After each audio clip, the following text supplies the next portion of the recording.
മൂന്ന് കാര്യങ്ങൾ ഒരാളിലുണ്ടെങ്കിൽ അയാൾക്ക് സൽസ്വഭാവം ഉണ്ടാകും.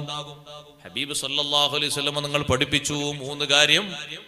ഒന്ന് എന്താണെന്നറിയുമോ?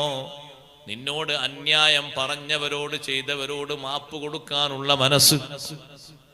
ആരാണോ നിന്നോട് അന്യായം ചെയ്തത്, അതിക്രമം ചെയ്തത്, പറഞ്ഞത്, അവരോട് പുറത്തു കൊടുക്കാനുള്ള മനസ്സ്. സ്വന്തക്കാരനാകട്ടെ, കുടുംബക്കാരനാകട്ടെ, അന്യവരാകട്ടെ, ആരാകട്ടെ, ചെയ്ത ദുൽമിന് മാപ്പ് കൊടുക്കാനുള്ള മനസ്സ്.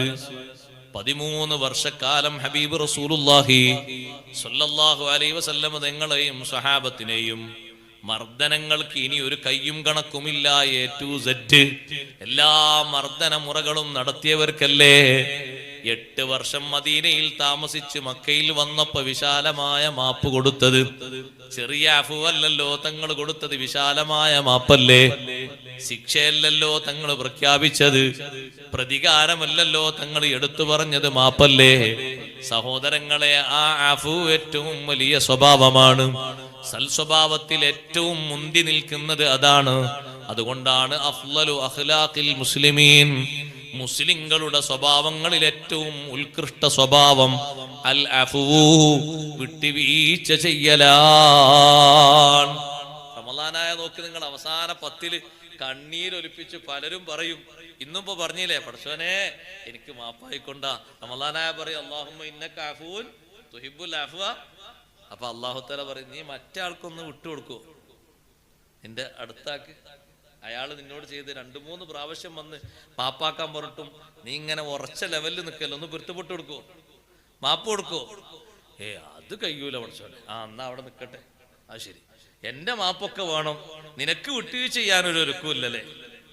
നമ്മൾ മറ്റുള്ളവർക്ക് വിട്ടുവീഴ്ച ചെയ്യുമ്പോ അല്ലാഹു തആല നമുക്ക് വലിയ വിട്ടുവീഴ്ച തരും. അങ്ങനെയാണ് അതിന്റെ മാർഗം. വിട്ടുവീഴ്ച മനോഭാവം, മാപ്പ് കൊടുക്കാൻ, പുറത്തു കൊടുക്കാനുള്ള മനോഭാവം. അത് ഭാര്യമാരോടും വിട്ടുവീഴ്ച ചെയ്യണം, മക്കളോടും വിട്ടുവീഴ്ച ചെയ്യണം, സഹോദരി സഹോദരന്മാരോടും ഒക്കെ വിട്ടുവീഴ്ച ചെയ്യണം. ഏറ്റവും വലിയ വിട്ടുവീഴ്ചയല്ലേ നബിയുല്ലാഹി യൂസുഫ് അലൈഹിസ്സലാം നൽകിയത്. 10 ചേട്ടന്മാർക്കും എത്രമാത്രം വലിയ വിട്ടുവീഴ്ച നോക്ക് നിങ്ങൾ. ആ 10 ചേട്ടന്മാരും ചെറിയ പ്രായത്തിൽ തന്നെ ഉപ്പയിൽ നിന്ന് അടർത്തിയെടുത്ത് കൊണ്ടുപോയി കിണറ്റിലേക്ക് വലിച്ചെറിഞ്ഞു. തന്റെ ശരീരത്തിലെ വസ്ത്രം പോലും അഴിച്ചു മാറ്റിയവര്.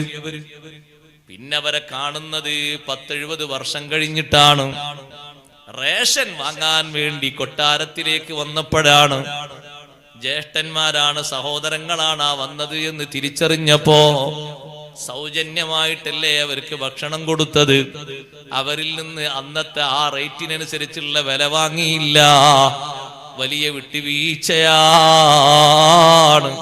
3ാമത്തെ ഘട്ടത്തിൽ തിരിച്ചറിവുണ്ടായപ്പോഴും അപ്പുറത്ത് കാണുന്ന ജയിലിൽ ഒരു ദിവസം പോലും, ഒരു മണിക്കൂർ പോലും അവരെ ജയിലിൽ അകപ്പെടുത്താതെ പൂർണ്ണമായും അവർക്ക് മാപ്പ് ചെയ്തു കൊടുത്തില്ലേ.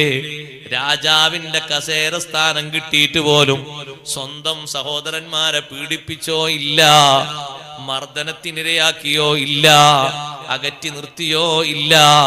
കൊട്ടാരത്തിലാണ് പിന്നീട് അവരുമായി താമസിച്ചത്. 25 വർഷക്കാലം യൂസുഫ് നബി അലൈഹിസ്സലാം ആ സഹോദരന്മാരുടെയും അവരെ കുടുംബത്തോടും ഒപ്പം പിന്നെ താമസിച്ചത് കൊട്ടാരത്തിലാണ്. സഹോദരങ്ങളെ, അത് ഖുർആൻ നമ്മെ പഠിപ്പിക്കുന്ന വിട്ടുവീഴ്ചയുടെ വലിയ ഉദാഹരണമാണ്. ഇരിക്കട്ടെ, 2ാമത്തെ സ്വഭാവം, നിനക്ക് ആരെങ്കിലുമൊക്കെ എന്തെങ്കിലും ചോദിച്ചിട്ട് തരാത്തവരുണ്ടോ? അവർക്കൊരാവശ്യം വന്നപ്പോ നിന്നോട് വന്ന് ചോദിച്ചു, നിന്റെ മനസ്സിൽ ആ കറ നേരത്തെയുണ്ട്. 10 വർഷം മുമ്പ് എനിക്കൊരാവശ്യം വന്നപ്പോ ഞാൻ അവരോട് ചോദിച്ചു, അവന്റെ കയ്യിൽ തരാനുണ്ടായിരുന്നു, പക്ഷെ അന്ന് തന്നില്ല. ഇന്ന് അവനൊരു ആവശ്യം വന്നിട്ട് അവൻ ഇങ്ങനെ വന്നിരിക്കാണ്. അതൊന്നും നീ എടുത്തു പറയാതെ, അതൊന്നും ചിന്തിക്കാതെ അങ്ങോട്ട് കൊടുക്കാനുള്ള മനസ്ഥിതി, ഇങ്ങോട്ട് തരാത്തവന് അങ്ങോട്ട് കൊടുക്കണം. ആ ഒരു മനസ്ഥിതി നല്ല സ്വഭാവമാണ്.